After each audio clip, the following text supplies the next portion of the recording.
morning. Uh, Let me introduce myself first. My name is Rameshwar Ingalkar. I am working as an assistant professor in Professor Ram Meghe College of Engineering and Management, Bandera. We are going to start the video lecture series on strength of material. So, this subject is in second year for civil engineering, and this subject is very important as far as third year subjects and final year subjects are concerned, and also for practitioners and designers. Now, the name itself has two words. One is strength and another one is materials. So, mainly what we are going to study in this subject is what are the various types of strength and what are the various types of materials. And if I want to construct, for example, a structure using a material, the first thing I should know its strength. If I know the strength, then and only then I can build that structure. Okay. So always whenever we start any subject, the first question arises that why we should study this subject. What is the importance of this subject in civil engineering, or why this subject is included in our syllabus, right? So as far as I know, or as far as a civil engineer is concerned, he deals with construction of buildings, then laying down sewage pipes, then construction of dams, railways, making piles, tunnels, etc. Now, while designing these structures, the main aim should be that it should be operational, means the structure should be operational and it should be safe for a certain period of time. जो हमारा structure है वो structure की एक life रहती है, वो life को हम कहते हैं डिज़ाइन पीरियड. और जनरली जब आरसीसी डिज़ाइनर डिज़ाइन करते हैं तो रेसिडेंशियल बिल्डिंग के लिए वो डिज़ाइन पीरियड रखते हैं 50 ईयर्स. ओके. और अगर पब्लिक बिल्डिंग है तो पब्लिक बिल्डिंग के लिए हम जनरली रखते हैं 80 years to 100 years, right. And during this design period our structure should be operational, it should be operational and it should be safe also. So we have to keep this in mind while designing any structure or while doing RCC of any structure. Let us take an example. For example, we are new to this field, right? We don't have any knowledge about this field, okay? And we will take one example that we have to build a tall building, let us say skyscraper like Burj Khalifa and all those type of buildings. And you have two options, that the outer wall of this structure can be made by brick and mortar, combination of brick and mortar, or using clay, right? So anyone will choose brick and mortar. The reason is very simple, that we know brick and combination of brick and mortar is more strong, is more durable as compared to clay, right? And from where we come to know this? From the experience. We have also built houses using clay, we have also built our brick walls using clay, and we also build our brick wall using bricks and mortar. And from that experience we came to know that brick and mortar combination is more stronger, more durable, more safe as compared to clay, right?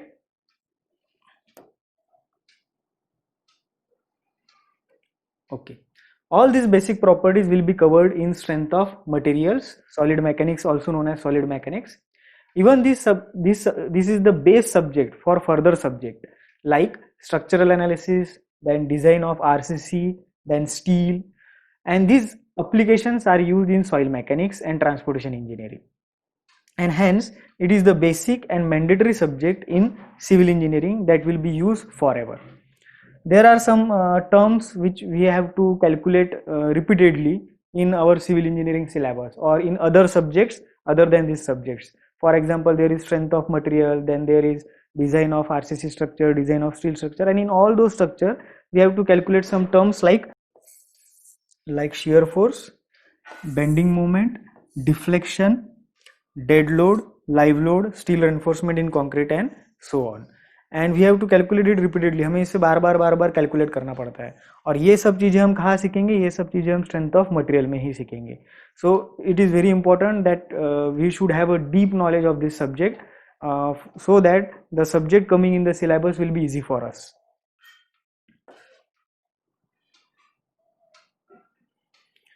Now, this subject strength of material deal with study of strength and mechanical properties. So this is very important. We are going to deal with strength right? We are going to deal with strength and some mechanical properties of materials. Also, behavior of structural members under the action of externally applied load.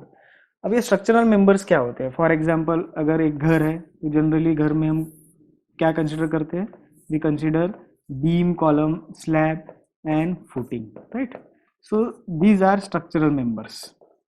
This is known as beam, then there is column, okay, and then there is footing. These are known as structural member. And behavior of this structural member under the action of external loading, that we are going to study in this subject. Now in this slide there are some material. This is the basic material which we are going to use in our construction. First one is steel, second one is sand, cement, aggregates and bricks. Okay, so these are the materials. Now let us see what are their mechanical properties. So what will be the mechanical properties? Whether this material will be ductile, it will be malleable, it will be say plastic. Okay, so out of this material, which material is elastic material? Guess. And we all know that steel is the elastic material, right? We all know that this steel is a elastic material, whereas aggregate, bricks and sand comes under, it has some elasticity but very low elasticity and therefore it is ignored. और ये बाकी material जो रहते हैं ये सब कौन से मटेरियल रहते हैं? Brittle material. यहाँ पे सिर्फ एक ही मटेरियल है जो है इलास्टिक मटेरियल. ओके, अभी हम क्या करेंगे, कुछ क्लासिफिकेशन ऑफ मटेरियल्स देखेंगे कि मटेरियल जो रहते हैं वो कौन से टाइप्स के रहते हैं. ठीक है, तो यहाँ पे ब्रॉडली मैंने क्लासिफाई किया हुआ है. First one is elastic material, plastic material, elastoplastic material, ductile material and brittle material. Now before coming to this, first we will see what is known as deformation. Okay.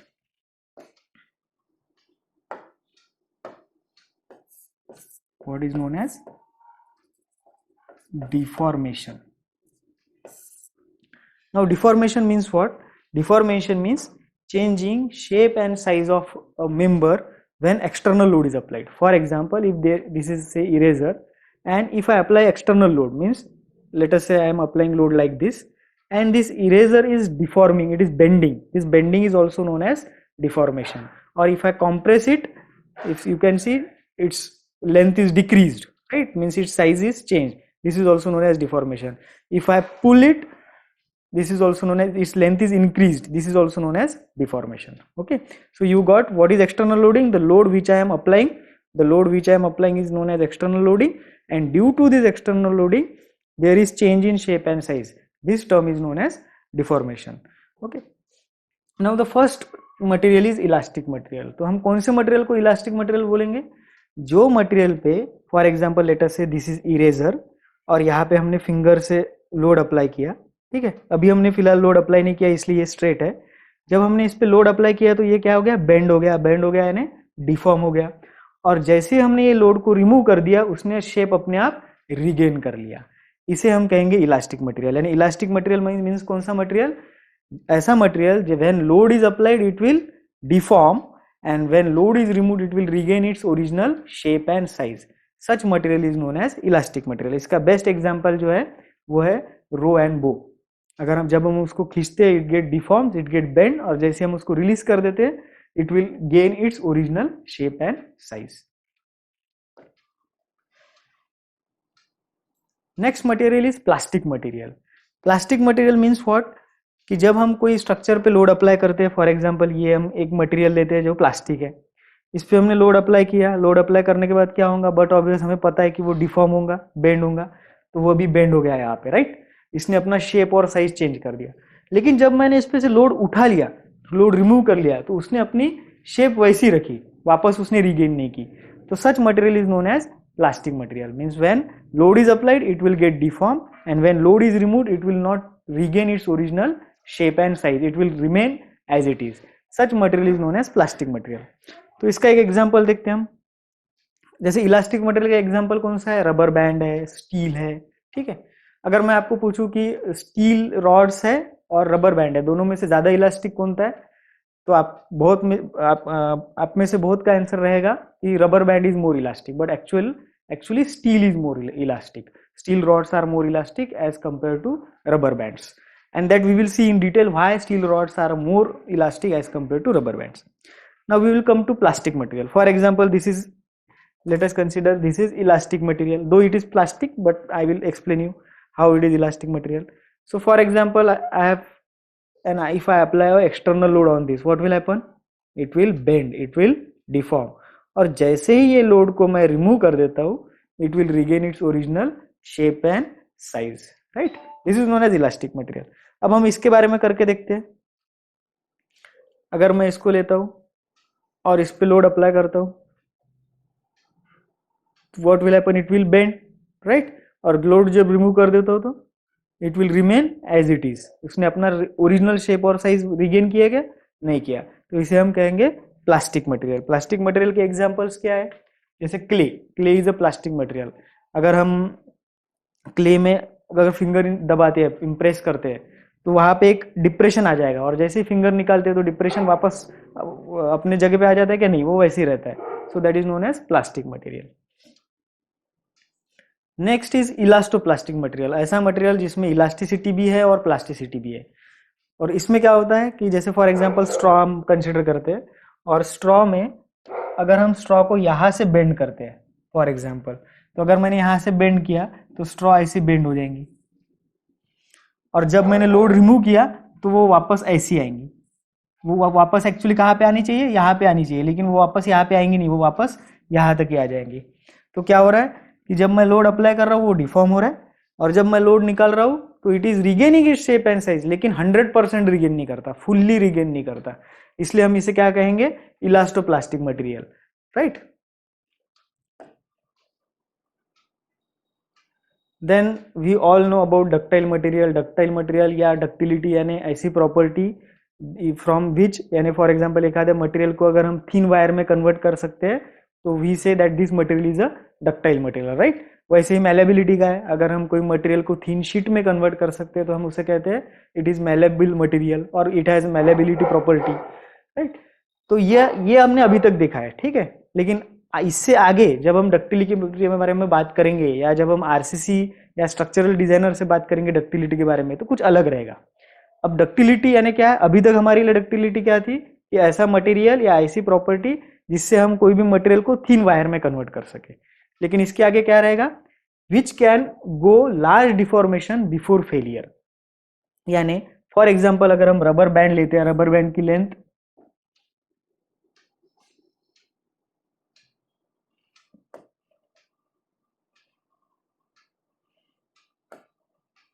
For example अगर हम एक rubber band लेते हैं, और ये for example rubber band की length है से 10 सेंटीमीटर. अब मैं दोनों तरफ से इसको पुल कर रहा हूँ, खींच रहा हूँ, ठीक है. यहाँ पे मैंने लोड अप्लाई कर दिया, इसको पुल कर रहा हूँ दोनों तरफ से, तो व्हाट विल हैपन? इसकी लेंथ कितनी हो जाएंगी? हो सकता है इसकी लेंथ हो जाएंगी 20 सेंटीमीटर, और फिर ये यहाँ से ब्रेक हो जाएगा. तो टूटने से पहले इसमें कितना डिफॉर्मेशन हुआ? 10 सेंटीमीटर का डिफॉर्मेशन हुआ, यानी काफी ज्यादा डिफॉर्मेशन हुआ. तो ऐसे मटेरियल को हम कहेंगे इलास्टिक मटेरियल. अब इसके जगह पे हम चौक लेते हैं. अगर हमने यहाँ पे चौक ले लिया और चौक को अगर हम ऐसा पुल करते हैं, तो अगर चौक की लेंथ 10 सेंटीमीटर है, तो जब मैं खींचूंगा तो चौक की लेंथ बढ़ेगी क्या? नहीं बढ़ेगी. व्हेन आई पुल नहीं बढ़ेगी, राइट? और चौक वैसे ही ब्रेक हो जाएगा, विदाउट एनी डिफॉर्मेशन चौक ब्रेक हो जाएगा. तो इसे हम इलास्टिक या डक्टाइल मटेरियल नहीं कह सकते. हम डक्टाइल मटेरियल किसे कहेंगे? रबर बैंड को. अब डक्टिलिटी हमारे स्ट्रक्चर में कहाँ पे आती है? तो जैसे फॉर एग्जांपल जब स्काई स्क्रैपर्स रहते हैं, बड़े बड़े बिल्डिंग्स रहते हैं, ओके, जैसे बड़े बिल्डिंग्स है फॉर एग्जांपल्स, काफी बड़ी बिल्डिंग है से 100 मीटर वगैरह, और यहाँ पे क्या होता है कि there is wind, and due to this wind it will act force on this, and this building will slightly bend, और जब विंड चले जाएगी it will regain its original shape and size. अगर कंसिडर कीजिए कि ये बिल्डिंग डक्टाइल नहीं है, तो क्या होगा? विंड आएंगी और बिल्डिंग टूट जाएंगी. इसलिए जब भी हम कोई स्ट्रक्चर कंस्ट्रक्ट करते हैं तो we take care that our structure should be ductile, means there will be some deformation, और जैसे ही लोड चले जाएगा, अर्थक्वेक चले जाएगा या विंड चले जाएगी, ठीक है, वैसे ही अपनी बिल्डिंग अपने आप अपने जगह पे वापस आ जाएगी.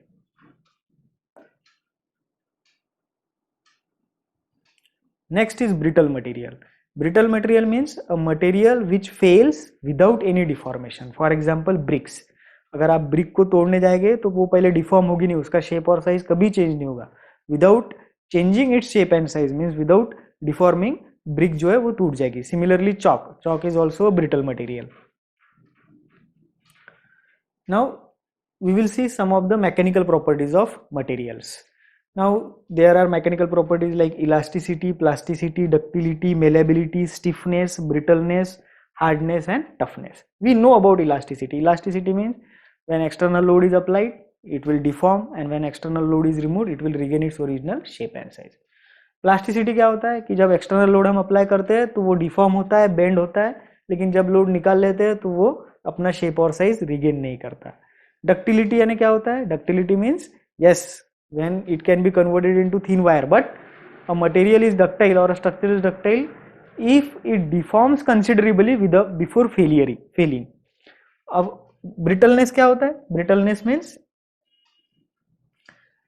it fails without any deformation. Okay, so these are two opposite words actually, ductility और brittleness. ductility means फेल होने से पहले वो काफी डिफॉर्म होगा, उसकी लेंथ चेंज होगी, विड्थ चेंज होगी और बाद में वो फेल होगा या टूटेगा. Brittleness means without changing its shape and size, without changing its dimension वो टूट जाएगा, उसे हम कहेंगे ब्रिटलनेस. और being as a civil engineer, being as a structural engineer, हमें हमारा स्ट्रक्चर कैसा चाहिए? डक्टाइल चाहिए, ब्रिटल नहीं चाहिए. ठीक है. मेलेबिलिटी आप सबको पता है, it can when a material can be converted into thin sheet, उसे हम मेलेबिलिटी कहते हैं. अब एक वर्ड है स्टिफनेस. स्टिफनेस क्या होता है? Stiffness means load required for unit deformation और load required for unit rotation. जैसे अभी हम यहाँ पे कंसिडर करते हैं, ये कार्ड लिया है, ये कार्ड अभी फिलहाल प्लास्टिक का है, राइट. अगर मुझे इसको 1 डिग्री रोटेट करना है तो फॉर एग्जाम्पल मुझे 1 न्यूटन का लोड लग रहा है, राइट. अगर ये कार्ड को मैंने प्लास्टिक के जगह पे स्टील का लिया या कोई हार्ड मटेरियल का लिया, इससे हार्ड मटेरियल का लिया, और बाद में अगर मुझे इसको 1 डिग्री से रोटेट करना है तो मुझे ज्यादा लोड लगेगा. अब कौन सा मोर स्टिफर हुआ? अगर मैं इसे स्टील का लेता हूँ तो स्टील का ज्यादा स्टिफर है as compare to plastic, because for 1 degree rotation मुझे लोड जो है वो ज्यादा लग रहा है. उसके बाद ये जो दो प्रॉपर्टी है, दो प्रॉपर्टी काफी इंपॉर्टेंट है और हम सब इसका यूज करते हैं, लेकिन हमें पता नहीं कि ये हार्डनेस या टफनेस क्या होता है, right. So hardness means what? Hardness means it is resistance to scratching. Okay, so let us discuss in further slides with some examples. Okay, तो elasticity we have seen, plasticity that also we have seen, ductility ये भी हमने देख लिया already, malleability thin sheets में convert होता है, stiffness अभी हमने एग्जांपल देखा था कि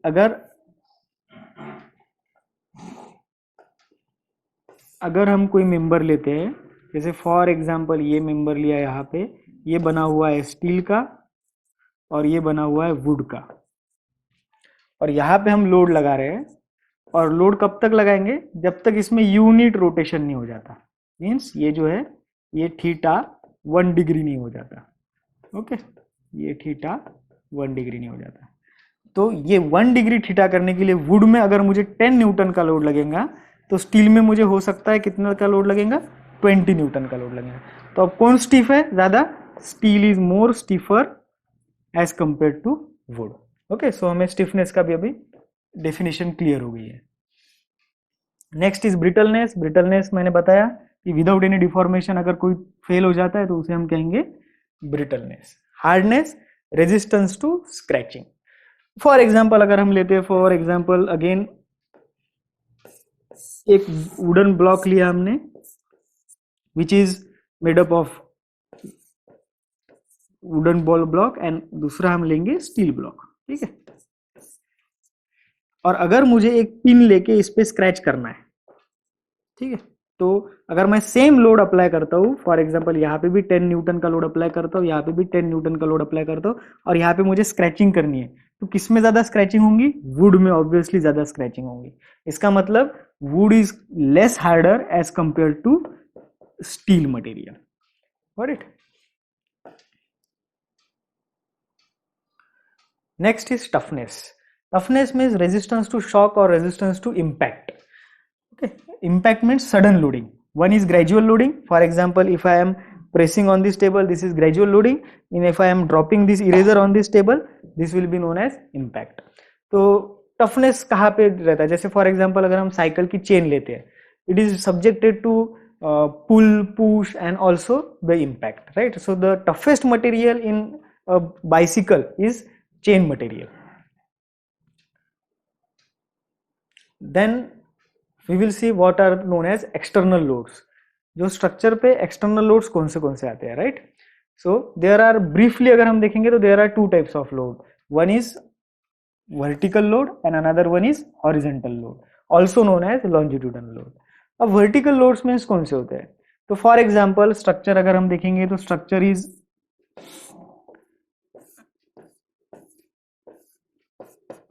right, structure is made up of beams, columns and footing, right? तो ये बीम का खुद का weight will be considered as self weight. इसका खुद का वेट हम क्या कहेंगे? सेल्फ वेट कहेंगे. और ये सेल्फ वेट कहाँ पे एक्ट करता है? ये सेल्फ वेट एक्ट करता है downward along the gravity, and this is known as vertical loading. Similarly, अगर यहाँ पे हमने कोई ब्रिक वर्क कंस्ट्रक्ट कर लिया, फॉर एग्जांपल ये बीम के ऊपर अगर हमने एक दीवार कंस्ट्रक्ट कर ली, तो ये दीवार का जो लोड है वो कहाँ पे जाएगा? बीम पे जाएगा. और कौन से डायरेक्शन में जाएगा? Again gravitational direction, and this is also known as vertical loading. इसे हम कहेंगे dead load. Why dead load? Because it is dead, it is not movable, therefore it is known as dead load. Dead load is self weight and dead load is one and the same thing. लेकिन self weight हम किसे कहते हैं? Beam का या column का खुद का वेट, इसे हम सेल्फ वेट कहते हैं. और उसके ऊपर कोई अगर कंस्ट्रक्ट करते हैं हम विच इज नॉट मूवेबल, उसे हम डेड लोड कहते हैं, right? Now what is these are vertical types of load. Now what is horizontal load? For example water tank हम कंसिडर करते हैं, और वाटर टैंक में पानी भरा हुआ है. अब ये पानी क्या करेगा? ये वॉल पे ऐसा लोड लगाएगा, right? So this is known as horizontal load. और ये जो बेस है, ये बेस पे कैसा लोड लगाएगा? अलोंग द ग्रेविटी, और इसे हम कहेंगे vertical loads, right? So it is, I think it is clear कि वर्टिकल लोड कौन से होते हैं और हॉरिजॉन्टल लोड्स कौन से होते हैं, राइट? हॉरिजॉन्टल लोड्स में मैं कुछ एग्जांपल देता हूँ, जैसे विंड लोड. फॉर एग्जांपल एक स्ट्रक्चर है और स्ट्रक्चर के यहाँ पे काफी ज्यादा इंटेंसिटी की विंड है, तो जो लोड अप्लाई होगा वो हॉरिजॉन्टल लोड रहेगा. अर्थक्वेक में क्या होता है? अर्थक्वेक में जो अर्थ रहती है वो अर्थ में वेव्स आते हैं और उसके वजह से बिल्डिंग शेक करती है, उसे भी हम हॉरिजॉन्टल लोड में कंसीडर करते हैं. देन मेनली जब हम डिजाइन करते हैं तो we have to take care of all these loads. So we will see one by one. First one is dead load.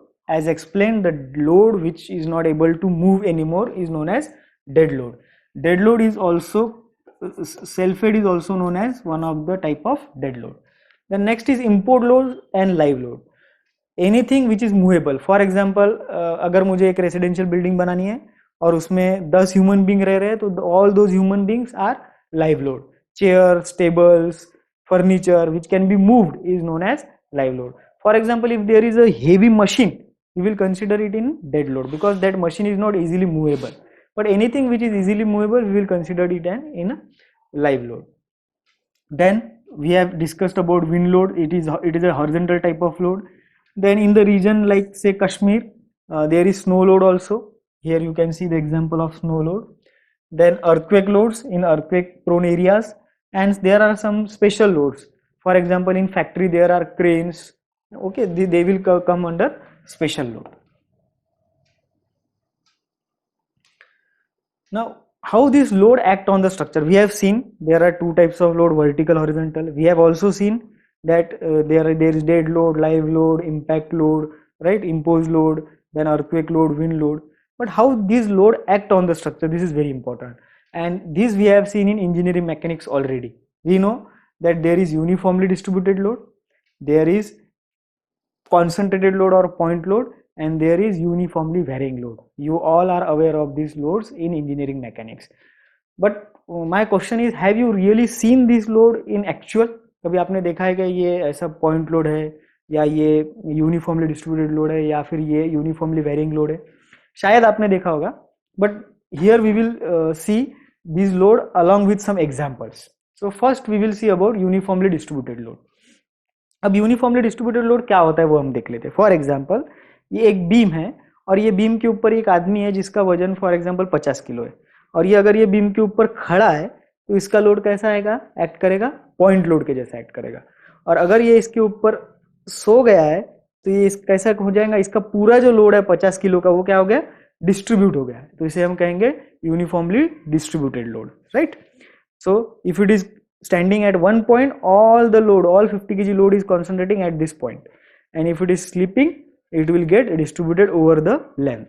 इसलिए पॉइंट लोड का यूनिट क्या रहेगा, पॉइंट लोड का यूनिट रहेगा kilo Newton.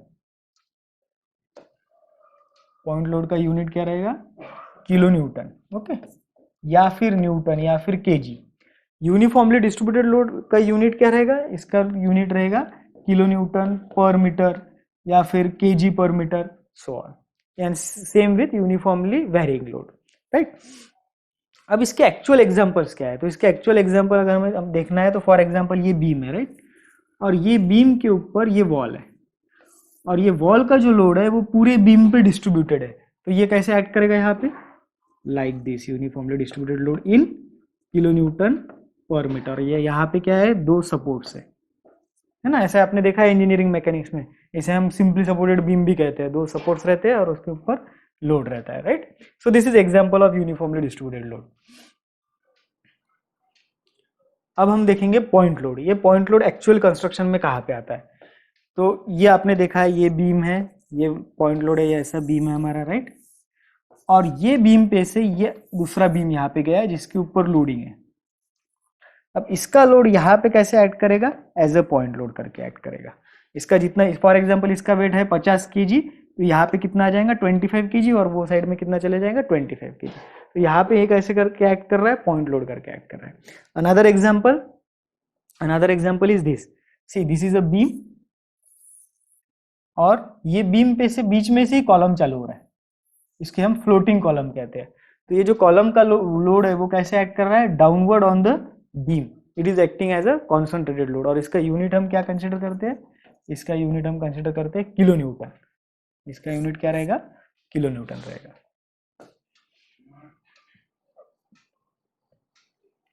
Then uniformly varying load. अब ये uniformly varying load है ना, यूनिफॉर्मली डिस्ट्रीब्यूटेड लोड अगर देखना है हमें तो वो कैसा रहेगा, ये अगर है तो ये है यूनिफॉर्मली डिस्ट्रीब्यूटेड लोड। और अगर हमने इसको ऐसा कट कर दिया और ये पोर्शन जो है ये यूनिफॉर्मली वेरिंग है, क्योंकि यहाँ पे अलग हाइट है और यहाँ पे अलग हाइट है, राइट। तो ये वेरी हो रहा है, यहाँ पे कम है, इधर इधर ज्यादा हो रहा है, इसलिए वेरी हो रहा है, इसलिए हम यूनिफॉर्मली। ये कहाँ पे मिलेगा आपको, जैसे एलिवेशन में फॉर एग्जाम्पल कोई घर है ना, ऐसा कोई घर है फॉर एग्जाम्पल, और ये जो पैरापेट वॉल रहती है, ये पैरापेट वॉल में कुछ ऐसा कंस्ट्रक्शन करते हैं लोग, ठीक है। तो ये जो वॉल है, ये this wall will act as a uniformly varying load, okay.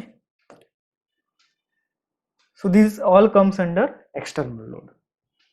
Then there are different types of strength, okay. So from next lectures we are going to see what is strength, what are the different type of strength, right, and also we are going to discuss what is strain, then how it is stress strain graph, what is stress strain graph, then what is relation between E, G and K, we will see it. What are the different units and how to convert the units, what are the different types of supports, then deformation of body subjected to axial loadings, then bar of varying section, extension of tapering rod, bar of composite section, and volumetric strain. Thank you.